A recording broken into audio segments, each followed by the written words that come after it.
Olá, estamos de volta com A Conversa Com, hoje com um convidado particularmente especial, um homem da comunicação social, mas também da economia, um pensador e um alternador de mentalidades. Estamos com António Pérez Metelo. António, a primeira pergunta é uma pergunta que eu faço sempre aos meus convidados. Porquê economia? Bom, porque eu não tinha uma vocação, quando jovem, não tinha uma vocação declarada. Eu era um bom aluno na escola alemã e quando acabei o liceu alemão, não sabia verdadeiramente não sabia o que é que queria. Tive uma bolsa de estudo na Alemanha para estudar eletrotécnica, mas pronto, no primeiro semestre, ao ir a uma aula teórica, verifiquei que aquilo não era o meu caminho. Voltei para Portugal, tive que encontrar o meu caminho e, vale a verdade, eu já estava bastante lido em clássicos do marxismo, etc. E, portanto, a economia política era uma coisa que na altura me interessava muito. Isto em que ano, mais ou menos? E não é mais ou menos. Temos que contextualizar, porque o António está profundamente ligado também a movimentos revolucionários e acho que estudantis, mas vem daí. Estamos a falar de 68, 69. Época vibrante. Há 50 anos, estamos a falar exatamente há 50 anos. Não precisamos de pôr os números, é só contextualizar. Ouça, precisamos. Aqui a imagem diz tudo, não há nada a esconder. E depois achei que estudar no velho Calhas, não é? Na altura era o ISEF, agora o ISEG, que era a Faculdade de Economia que existia na altura em Lisboa, que faria sentido porque me daria, digamos, conhecimentos mais precisos sobre a economia. Estava bastante enganado porque aquele ensino era absolutamente caduco e obsoleto e por isso é que praticamente todo o meu curso esteve em crise, mesmo antes da Revolução de 74. Mas, enfim, é uma coisa que eu percebi que gostava e gosto de analisar durante muitos anos. Sabe bem, eu trabalhava os orçamentos de Estado no sentido de tentar explicar, porque acho que nós podemos não querer saber da política e não querer saber da economia, mas a política e a economia querem saber sempre de nós, quer dizer. E os cidadãos acho que sabem demasiado pouco sobre estas coisas que quer gostem, quer não gostem, lhes caem em cima na sua vida do dia-a-dia, que eu achei por bem, e foi o passo seguinte, ser um divulgador, o que fui durante mais de 30 anos. Mas essa paixão pela economia, ou essa interação com a economia como forma de ver os outros a viver e de alteração de condições de vida dos outros, é uma paixão semelhante à paixão que depois teve pelo jornalismo? Esta parte de partilhar e de comunicar isso? Foi uma coisa... quer dizer, as coisas não são muito planeadas, mas vêm uma atrás da outra. Na medida em que, por aquilo que ia aprendendo e que ia sabendo, depois achei que seria interessante divulgar e, como eu sempre dizia, trocar as coisas, sair do discurso do economês para o português, para cada cidadão perceber um conjunto de coisas que hoje em dia estão no nosso léxico, sobretudo depois da última crise que nos caiu em cima, inúmeros termos, inúmeras relações do ponto de vista económico que pesam muito na nossa vida, tornaram-se mais explícitos e muito mais falados. Uso corrente. Bom, eu quero lhe dizer, João, há 50 anos, eu que fiz as últimas rondas de negociação da adesão de Portugal à CEE, em Bruxelas, quando havia essas rondas, contavam-se pelos dedos de uma mão os jornalistas que faziam a cobertura disso. E, portanto, estamos a falar de um tempo em que nada disto tinha grande expressão, digamos, mediática. E, portanto, uma coisa veio atrás da outra. Quando fiz as provas de adesão, ou melhor, de entrada à RTP, verifiquei que gostava muito do discurso audiovisual, de falar para a Câmara, portanto, dei-me muito bem com a Câmara, E a partir daí foi isso. E a rádio, evidentemente. A rádio é outra coisa. A rádio é uma coisa mística, é quase uma coisa misteriosa. A voz, ainda hoje, digamos assim, as pessoas ao telefone me identificam quando eu digo o meu nome. Sim, lembro-me da sua voz, porque durante 25 anos tinha uma rubrica diária que era Economia Dia a Dia na TSF. Eu claro que fiz o perfil, tentei preparar-me para esta entrevista. O António é filho de um contabilista e de uma professora. Acha que essa ligação aos números por um lado e à comunicação do outro acaba por ser o filho perfeito destes dois pais? Bom, a minha mãe, vamos lá ver, a minha mãe não era um quadro dos Correios em Espanha, era espanhola, nunca a conheci porque ela faleceu com o meu parto, mas depois tive a sorte de ter uma segunda mãe, que era doméstica e que foi uma grande mãe para mim. Não, julgo que não. O facto do meu pai, que era o meu pai tem uma história muito curiosa, ele era um homem inteligente, mas os meus avós não tinham meios de lhe dar instrução. E ele teve que ir trabalhar aos 12 anos como grumete de um banco, depois da 4ª classe. E foi ele que se fez, foi ele que foi aprendendo e acabou, como diz, numa posição interessante na contabilidade da British Petroleum. E ele vingou-se metendo-me numa das melhores escolas na altura de Lisboa, que era a Escola Alemã de Lisboa. É uma revolução... Sim, quer dizer, ele é de facto a pessoa que mais me influenciou, que mais estruturou a minha vida, e a Escola Alemã é aquilo que me deu um espectro muito amplo do ponto de vista cultural e do ponto de vista de conhecimento em muitas áreas. Tanto mais, eu lembro perfeitamente, nas provas para a admissão à RTP, havia um concurso de escolha múltipla. E daqueles tipo americanos que, como sabe, estão formatados, não há muito tempo para hesitar em nada. Era enorme. E eu fiz aquilo com a maior das facilidades. Voltei atrás para rever as que tinha deixado, porque não tinha a certeza. E fiz aquilo com N minutos de avanço. E lembro-me de ter saído da sala e da coisa dizer obrigado, Escola Alemã, porque, de facto, era uma escola eurocêntrica. Era estrangeirada, como se dizia no século XIX, em relação aos intelectuais portugueses, não é? Na altura olhavam todos para a França. Mas, quer dizer, tudo o que eu aprendi nas diversas disciplinas tinha uma visão eurocêntrica, mais ampla do que, digamos, o paroquialismo da época de Salazar, no nosso país, que era um país fechado, atrasado, digamos, patrioteiro, com imensos mitos de Portugal, a cabeça da Europa e coisas do género.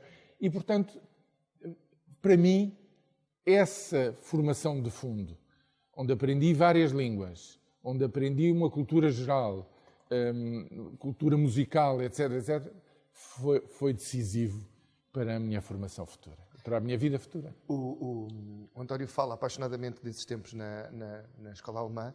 Compreendo, acho que é uma mentalidade diferente. Falávamos há pouco em off que preparou-o a ter uma visão diferente do mundo e a poder chegar onde chegou. O António é um homem alto, mas eu descobri que na escola alemã não o era. Pois não. Aliás, há uma história curiosíssima. Não sei se isto tem interesse dizer para os seus espectadores, mas sabe, os miúdos no verão fazem sempre bandos na praia, não é verdade? Na costa da Caparica. E eu era alvo de sorriadas dos meus amigos, que gozavam muito comigo, porque eu era muito alto. Eu achava aquilo estranhíssimo. Quanto é que mede o António? 1,90 m. 1,90 m. Mas sabe porquê é que eu achava muito estranho? É porque eu sempre tive colegas alemães mais altos que eu. Eu jogava basquete na equipa da escola. E era o distribuidor de jogo, era o base, porque tinha tipos mais altos que eram os postos da minha... E, portanto, eu achava... Sim, não me achava baixo, mas achava que... Não percebe? Eu percebo. E, portanto, aquelas piadas resvalavam pela minha indiferença, porque dizia, olha, estes não sabem... Não têm noção de escala, lá está. É uma escala afetada pelo que eles conhecem. Mas está a ver, é isso, foi isso. Eu tinha um grande amigo, na altura que estudava no Liceu Camões, e nós, de facto, éramos muito amigos, encontrávamos muito ao fim de semana, e às vezes falávamos do que um e outro aprendia, e eram era uma diferença, era uma coisa verdadeiramente abissal, aquilo que se ensinava na altura entre, digamos, aqui numa escola portuguesa, a perspectiva, digamos assim. E note bem que havia liceus notáveis em Lisboa, com grandes professores, que rompiam, digamos, essa redoma e que davam uma outra visão mais ampla e que ainda hoje são citados por grandes figuras da economia ou da política em Portugal que se lembram dos seus professores que foram notáveis. E houve algum professor que o afetasse mais? Sim. Tínhamos o nosso diretor de turma, Horst Köpke, que era o nosso professor de francês e inglês, mas que era sobretudo o nosso encenador. Ele fazia-me chegar um caderno muito famoso de alemão de teatro chamado Theater heute, que quer dizer teatro hoje, que ainda hoje existe, ainda hoje se publica, e era uma grande publicação. E para mim, o teatro desemburrou-me, digamos assim, porque há aquele momento que todos os artistas se defrontam, que é estar no bastidor e há a deixa e uma pessoa tem que dar o passo em frente para entrar em cena. Ou dá ou não dá. E esse momento de dar o passo em frente, entrar em cena e encarnar o seu personagem é uma coisa que nos faz sair de nós.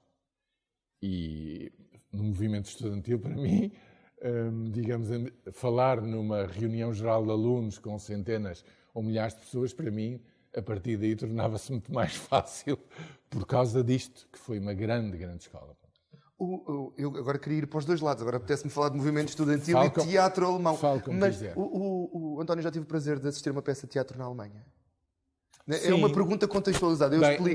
Não era bem uma... Sim, para já na viagem de finalistas que fizemos à Alemanha, assistimos a uma peça de teatro, na altura de Bertolt Brecht, o Círculo de Giz Caucasiano. Num sítio muito bonito, na altura, na Alemanha romântica, não sei exatamente onde era, mas o cenário eram as ameias, era um castelo, digamos, muito bonito. Sim, assisti a uma coisa que eu me apercebi que é muito interessante.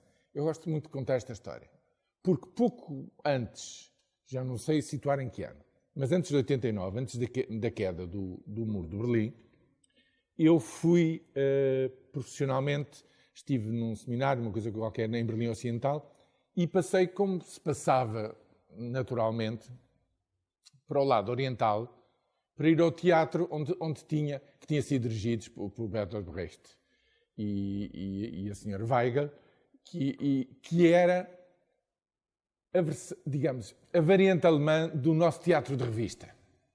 Digamos assim, menos brejeiro, humor satírico, mais de crítica social. Bom, e quando eu ouço e vejo aqueles quadros satíricos, eu que conhecia, porque o meu pai tinha a característica de ser também maestro de teatro de revista. E, portanto, desde miúdo que eu cresci nos camarins também, no teatro de revista, e sabia muito bem, e conhecia muito bem, sobretudo depois no tempo do marcelismo, a importância que tinha para a população que vinha de todo o país, para aqueles momentos em que todos subentendiam numa linguagem cifrada as críticas ao regime que se fazia à nossa ditadura. Pois eu verifiquei exatamente que na Alemanha Oriental acontecia o mesmo. Eu disse, bom, isto já não dura muito. Quando a censura não consegue, digamos, conter uma coisa desta, e portanto, sim, eu vi teatro, vi a Flauta Mágica nessa viagem também, e é isso. Não, a pergunta era nesse sentido, mas noutra forma, porque eu ouvi há pouco de um amigo que os alemães vibram com a cultura teatral e a ópera como poucos. E nós não estamos à espera desta frieza. Sim. Estamos à espera da frieza e não da ultrassensibilidade. Não, mas repare, senão não produziam um Wagner. Exatamente. E não produziam o Festival de Bayreuth, que procura, que e, mantém... o investimento é brutal. Diziam-me que são dos países que investem mais em teatro e na qualidade da produção teatral. Sim. Então era um bocado por aí, porque gostava de ouvir do outro lado. Mas imagina que com 18 anos eu nada disso... Não estava sensível a essa parte. Passava-me tudo ao lado. Não é? Mas eu sempre gostei muito, gostei de representar e estava sempre na berra. A nossa representação na festa de finalistas foi um escândalo na Escola Alemã de Lisboa, porque nós fizemos uma pequenina peça que era Ulisses e o Estábulo de Augias. Não sei se sabe, uma das grandes tarefas que foi imposta a Ulisses era limpar o estábulo de Augias, que estava cheio de detritos, de bois sagrados, etc. E para isso ele teve que desviar um rio, porque aquilo era tão grande que tinha que ser com a corrente torrente. E a crítica social feita por Dürrenmatt era que era preciso tantas autorizações da autoridade da água, de não sei o quê, do ambiente, disto, aquilo, para desviar o rio, que o pobre do Ulisses não chegava a fazer nada e acabava não fazer nada. E nós, no fim, fizemos as nossas próprias máscaras, a escola era muito criativa. Depois, no fim, tirávamos as máscaras e tínhamos um recitativo muito provocatório, mas recordo-lhe que estávamos no ano de 1968. E correu bem? Não houve... Houve pais que ficaram indignadíssimos, que se foram queixar ao diretor que era um escândalo, nem sequer estes jovens não agradecerem o empenhamento dos seus professores e dos pais, mas quer dizer, nós estávamos... Era uma outra época, não é? Em que os jovens queriam dizer qualquer coisa de diferente na América, na Alemanha, em França, no maio de 68. Portanto, não foi só aqui, na Polónia, foi um movimento. Nós aqui, à nossa maneira, fazíamos um pouco eco dessa inquietação que havia na altura. Depois temos um António que chega ao ISEG, ao atual ISEG, preparadíssimo da escola alemã e que descobre que aquilo para ele, aquela economia, por muito difícil que fosse, não era tão difícil como... Não é só isso, era profundamente obsoleta. Tanto assim que entrou em crise, não foi por... eu fui um dos protagonistas disso. Os currículos estavam completamente ultrapassados. O professor Pereira de Moura tentou modernizar isso. Estávamos no marcelismo, ainda na primeira fase da primavera marcelista. Portanto, houve uma abertura nesse sentido. E eu atrevi-me, imagino, com aquilo que sabia de economia política marxista, no segundo trimestre do meu primeiro ano, a dar cursos livres de economia política, teoria do valor. Imagine a audácia, na altura com 19 anos, mas enfim... Não foi preso? Não fomos presos até o momento em que, portanto, digamos, fazermos naquele espaço em que, numa primeira fase, como lhe digo, o marcelismo procurava manter a autonomia das escolas, mas, quer dizer, nós efetivamente tentávamos puxar as fronteiras do que se dizia da liberdade, com publicações com um moral enorme sobre as lutas de libertação pelo mundo inteiro, em que tínhamos Eritreia. E, claro, por mero acaso, também tínhamos Angola, Moçambique e Guiné. Uma coisa que a PIDE não descansou enquanto não conseguiu que fosse tirado, porque era, de facto, muito provocatório na altura. E aí eu tive a noção de duas coisas, que o que aprendia naquele curso era muito limitado, do ponto de vista técnico, e, em segundo lugar, efetivamente, que os estudantes, pelo papel que tinham depois de acabar o curso, para ir para oficiais de um exército em luta, em guerra, em 3 frentes, como oficiais não de carreira, tinham um papel crucial no futuro do país. Tinham o nosso movimento estudantil, na altura que não tinha filiação partidária nenhuma, era uma emanação genuína do movimento estudantil, e por isso a temática anticolonial era um elemento fortíssimo e absolutamente intolerável por parte do governo. E, em 73, vi-eu mais tarde a perceber, por denúncia de colegas meus que eram informadores da PIDE, acabei por por ser preso em abril de 73, e foi a Revolução do 25 de Abril que me tirou da prisão. E como é que foram esses tempos na prisão? Não, quer dizer, é a experiência que todos os presos políticos tiveram, um período muito mau de interrogatórios, e depois esperar quase um ano, depois uma verdadeira farsa, que é o Tribunal Plenário de Lisboa, onde poderíamos estar aqui a contar-lhe uma série de peripécias. De facto, aquilo de justiça não tinha nada, era, digamos assim, era uma peça de teatro, em que estava tudo, o desfecho estava todo, sabia-se à partida, e acabei por ser condenado a 3 anos e meio por atentar gravemente contra a segurança do Estado. E qual foi o meu grave crime? Foi difundir em versão de reprografia um boletim que informava, a partir da informação disponível por essa Europa fora, que toda a gente lá fora sabia e que estava proibida no nosso país pela censura, o que se estava a passar nos diversos teatros de guerra. A situação crítica na Guiné, como a Frelimo tinha, por exemplo, reagido à grande operação Nogórdio e a tinha sabido contornar, etc. Os avanços e recuos em Angola. Quer dizer, se hoje se ler aquilo, as pessoas dizem, mas então uma pessoa é condenada por divulgar isto, que hoje sabemos que é a história, faz parte da nossa história. Mas na altura não se podia saber. Era muito subversivo. Portanto, é isto. E, de facto, foi uma emoção. Também, olha, era motivo de outra conversa. Eu tenho pena que camaradas que tiveram mais experiência não tenham sabido plasmar em obras de arte a riquíssima experiência do que se passou na fortaleza de Peniche. Esteve em Peniche? Estava recentemente, tinha sido, porque já estava a cumprir pena. E, efetivamente, quanto tempo é que esteve preso? Tive um pouco mais de um ano.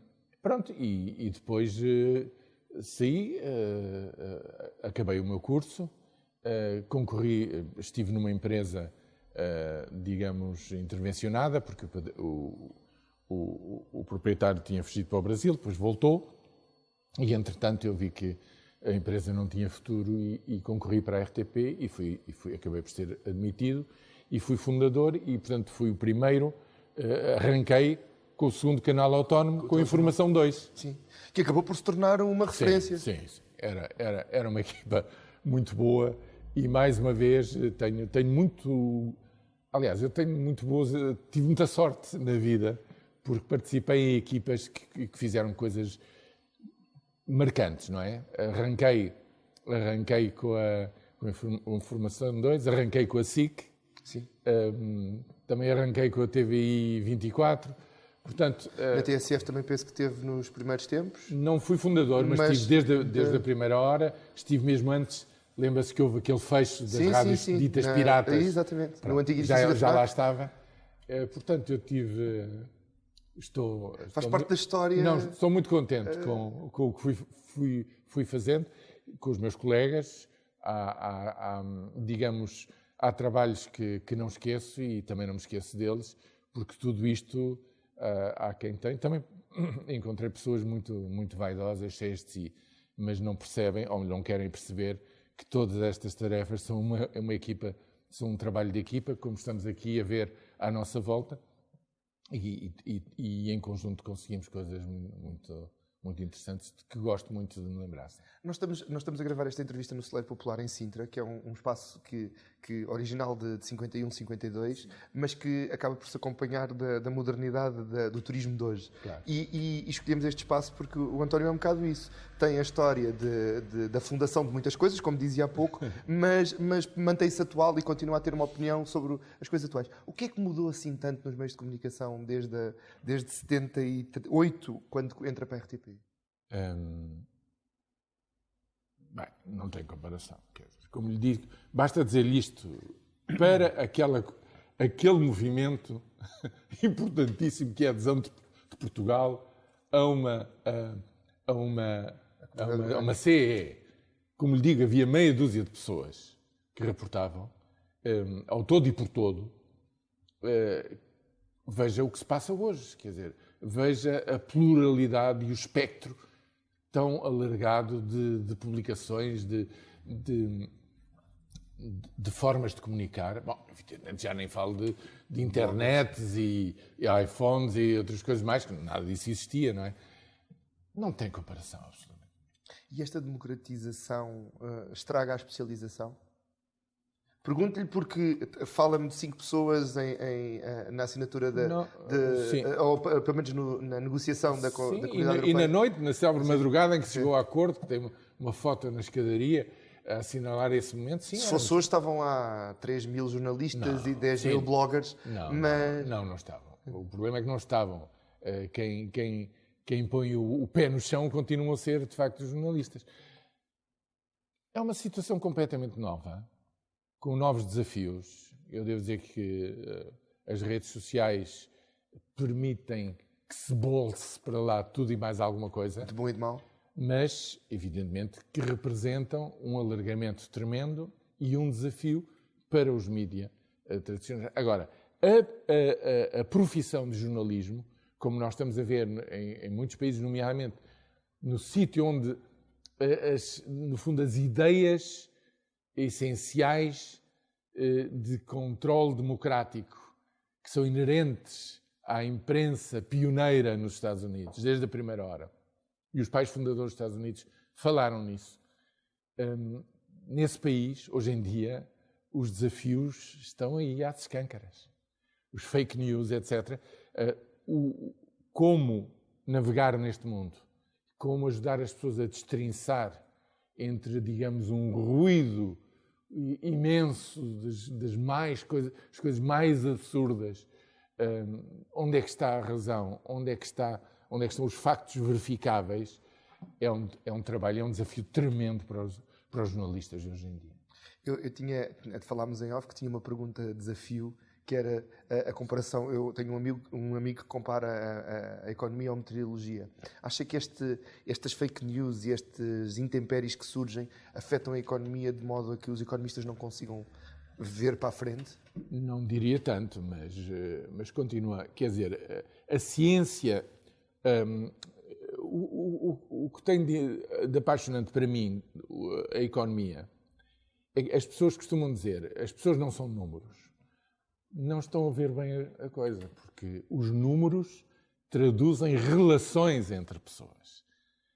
Cada pessoa não é um número, é verdade, mas os números que se vão agregando, as grandes tendências, os grandes relacionamentos, o facto de nós, por exemplo, estarmos a assistir, ainda ontem, eu devo lhe dizer, até às tantas da madrugada, li o relatório da Oxfam.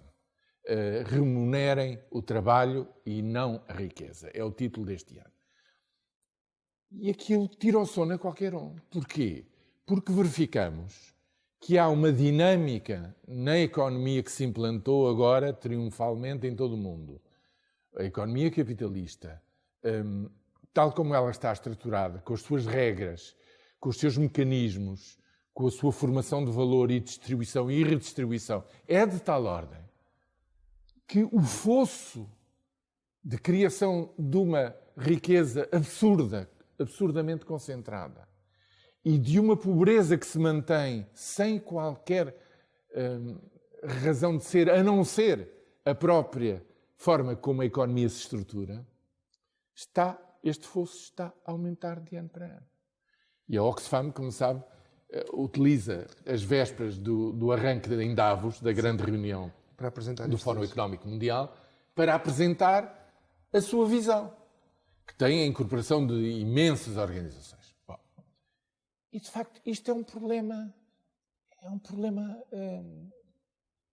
absurdo, que sempre achei absurdo, que sempre achei injusto e que me leva hoje, por exemplo, agora que me declararam oficialmente pensionista e idoso, não é verdade, a dedicar-me a ajudar a ELPO, a Associação ELPO, que ajuda crianças em África, em São Tomé e Príncipe, Guiné e Moçambique, a continuar a estudar, a alimentar-se um pouco melhor, para poderem estudar, para irem mais longe, para através do português, que é um instrumento para comer melhor, como eu costumo dizer, possam ter uma formação muito diferenciada para poderem sair dos meios rurais. Nós trabalhamos em meios rurais paupérrimos de economia de subsistência, no limiar da subsistência, não é verdade? Para saírem dessa pobreza extrema, é preciso qualificarem-se. Bom, nada disto é contraditório pelo que lhe contei do percurso da minha vida, não é? Não, até porque já tinha tido ligações, se não me engano, esteve ligado à libertação do povo timorense em Dili. Não propriamente à libertação, mas à reestruturação. Mas depois da catástrofe que lhes caiu em cima, de verem 70% do seu património edificado arrasado pelas milícias, não é verdade, em 15 dias, pelas bombas e pelos lança-chamas, perante um mundo que levou o tempo que levou para poder intervir. Sim, eu estive ligado à missão de Portugal em Dili como conselheiro para as questões económicas e foram 2 anos absolutamente que histórias é que trouxe inesquecíveis. Olha, eu fiquei com uma ideia, aliás, muito curiosa. Nós enquanto povo, eu digo isto, é difícil sempre de generalizar, mas cada povo, pela sua vivência, pela sua história, cria uma certa psicologia. E eu acho que nós temos uma grande virtude. Nós portugueses. Nós portugueses, em geral, que é, em qualquer situação, em qualquer dificuldade, ter maleabilidade mental, ter imaginação, ter pensamento lateral para resolver o problema. Criar soluções. É aquilo que em português famosamente se chama desenrascar. Que, aliás, os ingleses incorporaram essa palavra como não existindo na língua inglesa. Era o contributo que o português podia dar para enriquecer o inglês, é desenrascar. Eles não têm essa noção. Nós somos estupendos e em Timor-Leste mostramos isso, que é ajudar as pessoas em situação de extrema necessidade a resolver problemas. Nunca esquecerei, com técnicos na altura da EDP, como pusemos a funcionar centrais rurais elétricas com verdadeiras geringonças do ponto de vista, sabe, de ligações. Fita cola e braçadeiras. Está a ver? Em contrapartida, a cooperação japonesa, que decidiu recuperar 20 e tal outras centrais, fez tudo, estudou. Quando eu me vim embora, tinha acabado de estudar, passados 2 anos. E depois, tudo muito bem, como deve de ser, mas levou 3 anos, 3 anos a fazer. Está bem. Portanto, nós temos essa grande característica, mas temos também o grande defeito, que não sabemos, e aí vem a minha formação alemã para valorizar isto. Se nós planearmos as coisas, a vida não pode ser nunca totalmente planeada. O bonito da vida e do dia-a-dia são as surpresas que ela nos vai dando ao longo do caminho. Nós metemos-nos numa tarefa e somos confrontados com a surpresa. Mas nós temos que saber o rumo que nos interessa. Nós temos que saber para onde vamos e o que queremos fazer.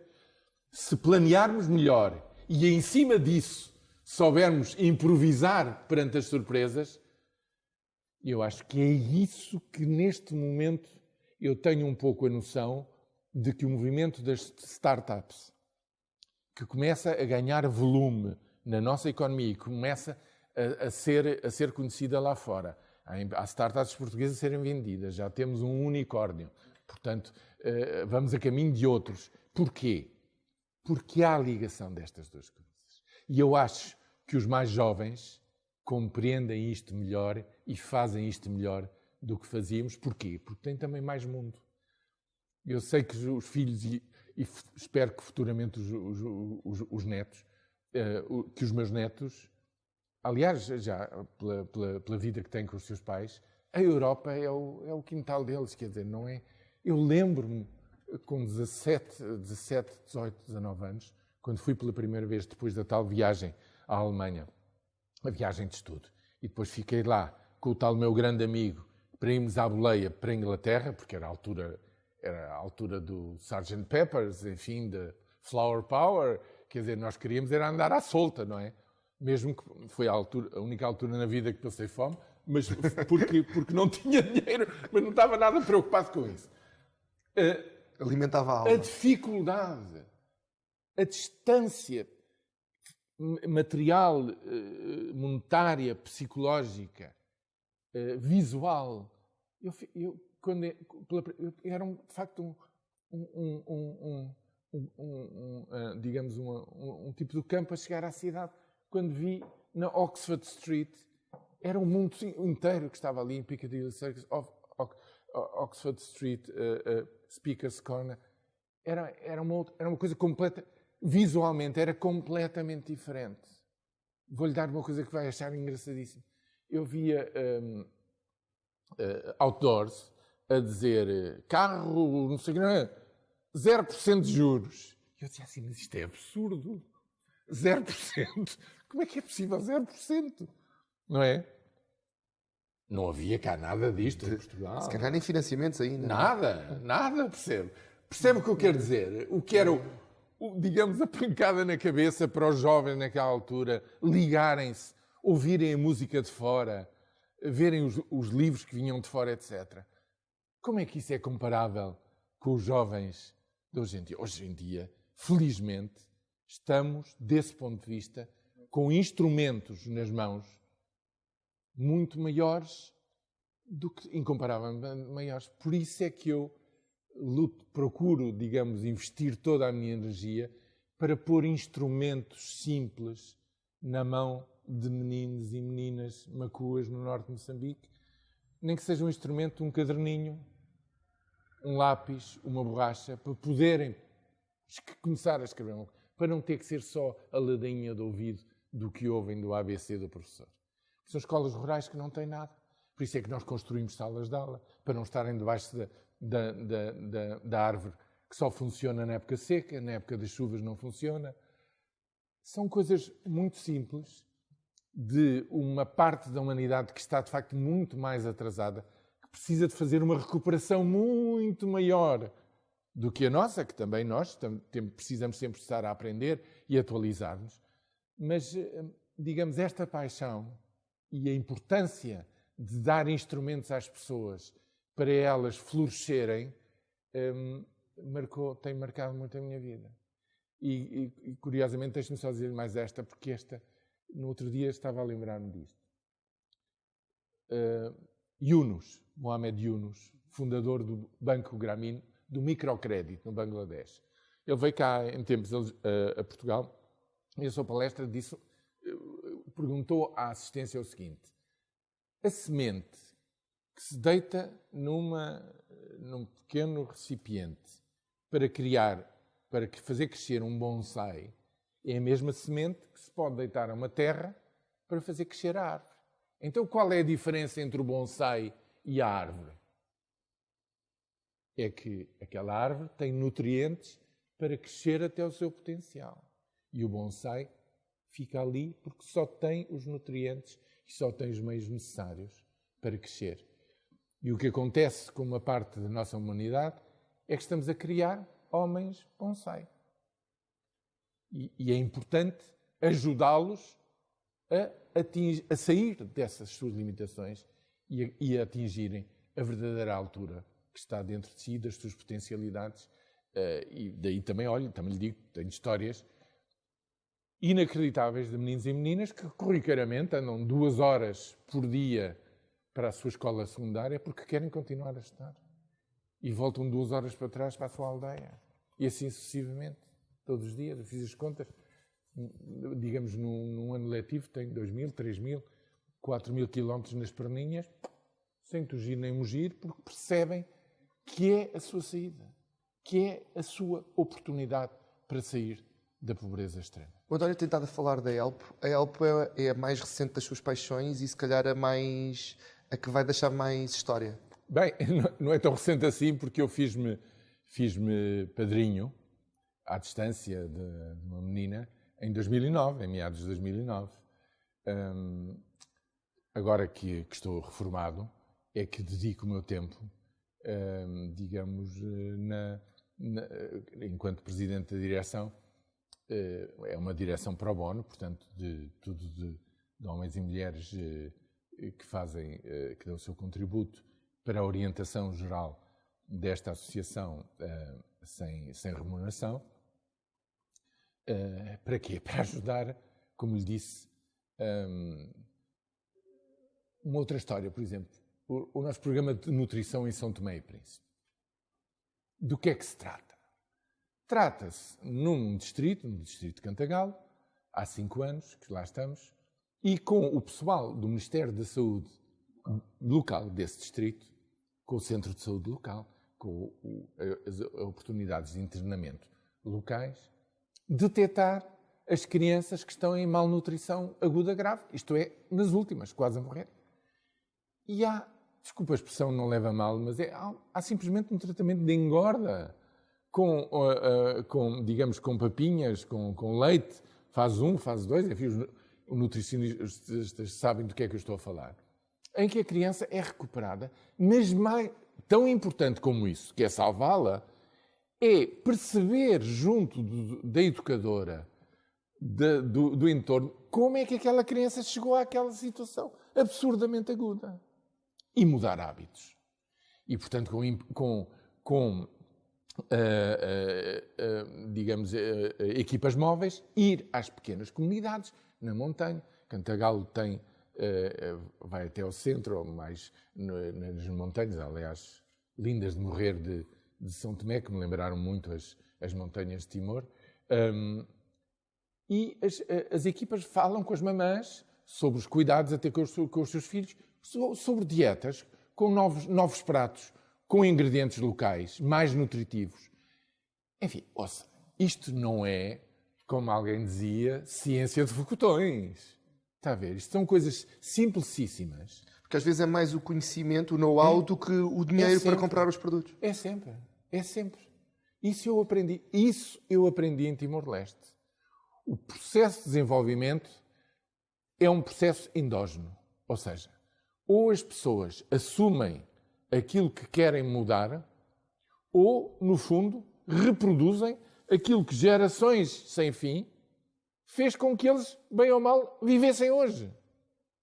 Está a ver o que eu quero dizer? Pelo menos estão vivos. Se estão vivos, alguma coisa foi feita que os permitiu, mesmo que os custos sejam imensos, mesmo que tenham 5, 6 filhos e que seja para eles rotineiro e normal que morram 3 ou 4. Está a ver? Agora, não faz sentido, nesse conjunto de 2.500 crianças dos 6 meses aos 60 meses, aos 5 anos, que é a idade crítica, não se fazer um levantamento, uma monitorização, fazer aquelas medições de bracinho, da altura, do peso, não é? E sabe, a minha maior alegria é esta. De há meses já esta parte. Não temos casos de malnutridos agudos grave no distrito de Cantagalo. Portanto, conseguiram reverter essa... Porque estamos em cima, é uma população de 2.500 crianças ao todo, naquela população, e, portanto, nós estamos neste momento a querer replicar este que eu chamo o modelo de Cantagalo, no outro distrito mais sul também muito pobre, Cauê, na outra costa, em Lembá, e, portanto, a pouco e pouco, estar nos 6 distritos da ilha de São Tomé. Com estas coisas tão simples, mas que, evidentemente, tem que se envolver o pessoal do Ministério da Saúde, tem que se criar nutricionistas são-tomenses para serem eles empoderar-se deste programa e assumirem eles próprios, como é natural, futuramente, o cuidado das suas crianças. Portanto, é isto que nós fazemos, quer dizer, uma criança que não tem a nutrição devida não aprende nada, não pode aprender, não se lhe pode pedir que esteja com atenção na escola, não é?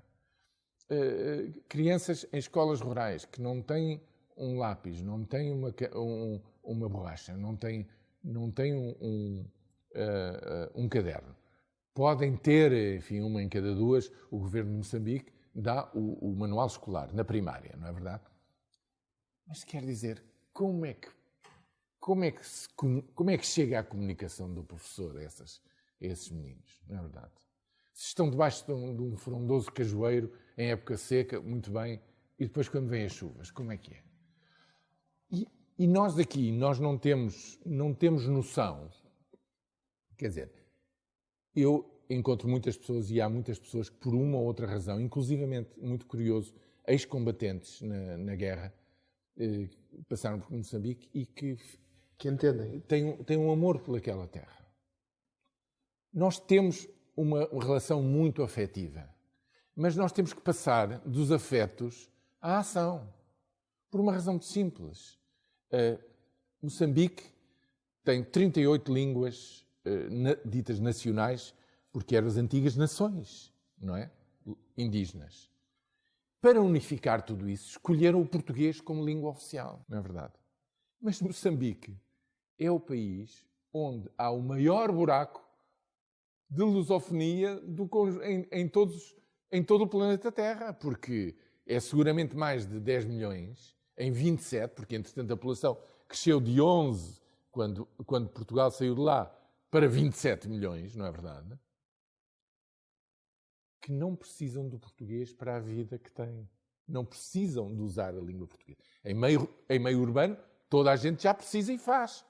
Uma parte mínima em meio rural também. Mas a maior parte, que vive na tal economia pré-capitalista de autossubsistência, na zona onde nós estamos, que é a zona do Emakua, da língua Makua, usa o Makua, perfeitamente, resolve o problema todo.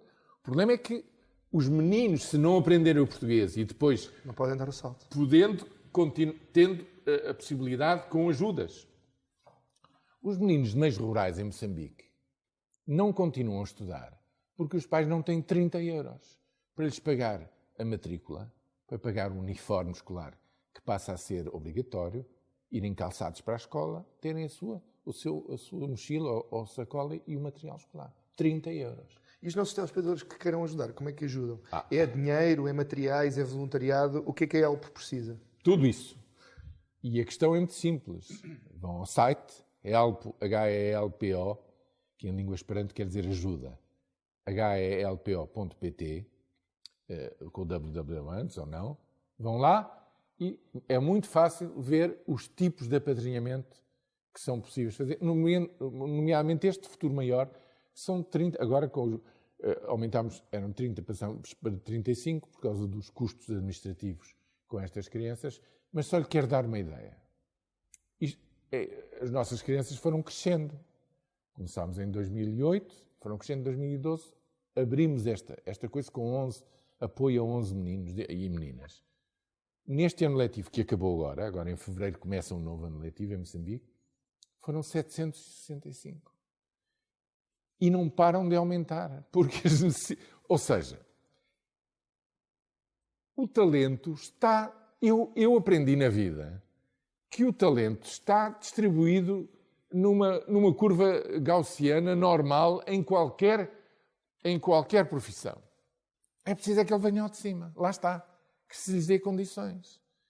Há meninos e meninas que querem, naqueles meios, por mais recôndito que vos pareça, por mais atrasados que vos possa parecer, que percebem que têm que estudar para poder sair daquela vida. Não têm meios para isso. E é tão simples. Nós que estamos genuinamente, pelas mais diversas razões, afetuosamente ligados àqueles povos, àqueles países, temos como pequeno, posso lhe dizer, um apadrinhamento à distância de uma criança corresponde a 70 cêntimos por dia. 21 euros por mês é uma bica por dia.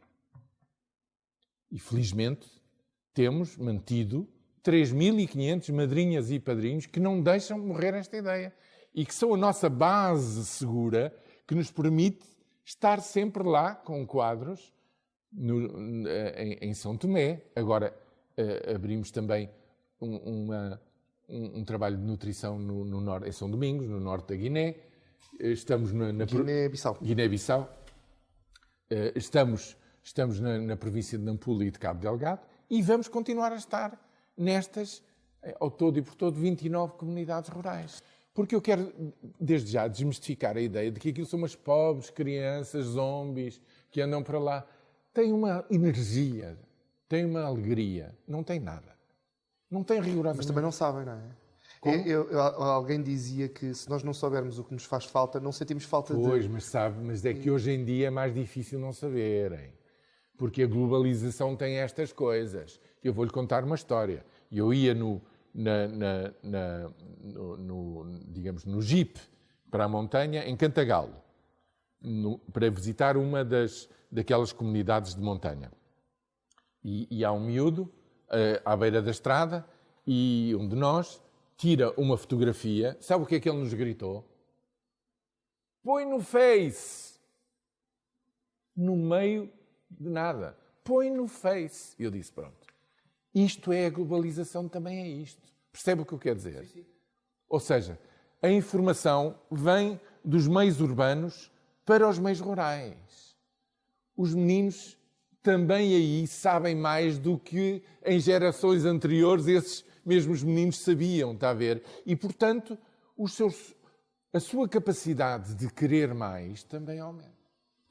E quais são os grandes projetos agora a decorrer?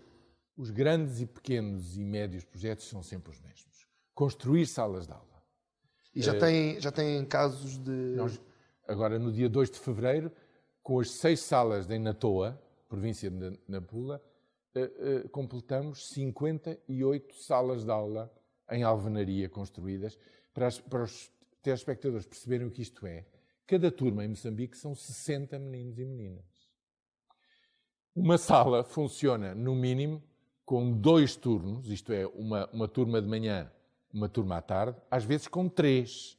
Isto é, uma sala melhora drasticamente as condições de aprendizagem de 120 a 180 crianças. O investimento são 10.000 euros. É o que custa construir a nós uma sala. Não há época da chuva, não há chuvadas, não há ventanias que deite aquilo abaixo. É uma coisa, de facto, muito boa, com as carteiras, com o quadro, com tudo, como eu costumo dizer, eu gostaria naquelas circunstâncias que os meus netos tivessem. E têm. Porque isto é igual para todos. Pronto. 10.000 euros para beneficiar de 150 a 180 crianças é um investimento per capita de 60 a 70 euros, João. Diga-me lá se conhece muitos projetos económicos que tenham uma taxa interna de rentabilidade maior do que isto. Não há. Isto faz todo o sentido económico. Percebe o que eu quero dizer? A energia que daqui de Portugal vai para lá para se fazer isto, multiplica-se na qualificação, no potencial de qualificação, no potencial de desenvolvimento económico e social, mentalidade, de servirem de exemplo a outros. Nós temos já o nosso primeiro licenciado, que é professor de inglês, voltou para Pemba, é professor de inglês do 11º e 12º ano, é quadro da ELP, é um animador comunitário. Não faz ideia o papel junto da miudagem que é ver um jovem com estes protagonismos deles, não é? Um entre eles ter, digamos, esta qualificação e esta capacidade. É uma coisa que se multiplica de uma forma extraordinária. Ora bem, o meu projetos era termos, em vez de termos o orçamento que temos, e que muito agradecemos, porque não são só os padrinhos e madrinhas, são também doações de empresas e amigos que nos podem dar das mais diversas formas. Bom, eu digo-lhe uma coisa. Se tivesse mais 500.000 euros, eu saberia já onde é que eu os gastava? Onde investir. António, eu não queria terminar esta entrevista neste tom desmoralizado. Eu quero. Não. Para os nossos telespectadores lembrarem-se que existem formas de ajudar. Sim, mas a sério, deixe-me contrariá-lo. Eu não estou nada desmoralizado. Eu estou mobilizadíssimo. Posso dizer-lhe que em setembro passado a cadeia Pingo Doce abriu as suas 414 lojas para a venda de vales em nosso favor. Foi um resultado espetacular. Isto é, mais do que não só o resultado, houve quase 30.000 cidadãos que participaram nisto. Eu agradeço muito esta entrevista. Porquê? Porque isto não são coisas, como é que eu ia dizer, estranhas. Isto é uma coisa que está à disposição de poder ser do conhecimento de toda a gente. Está aqui.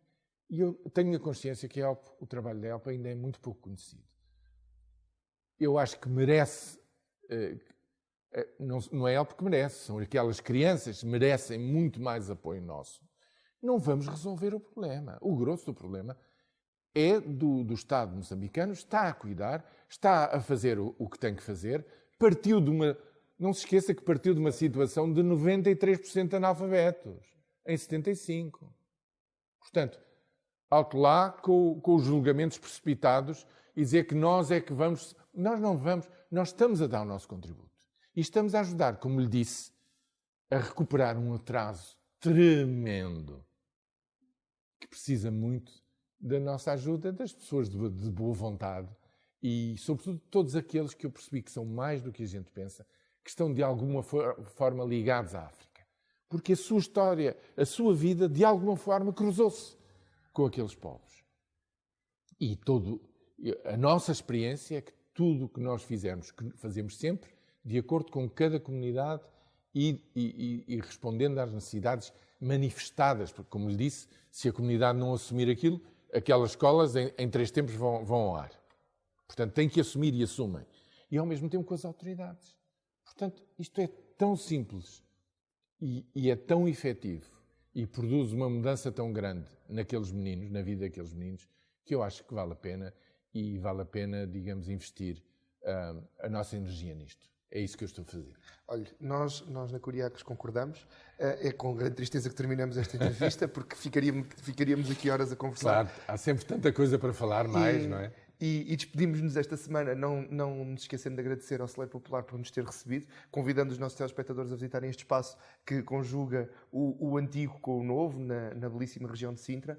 E despedimos-nos de António Pérez Metelo, que foi um fantástico convidado e que fica já convidado para uma próxima, porque de certeza que teremos muitos projetos para falar. Muito obrigado. E desejando aos nossos telespectadores que voltem connosco para a próxima semana para mais À Conversa Com, se não tão interessante, pelo menos interessante com o próximo convidado. Seguramente. Até para a semana.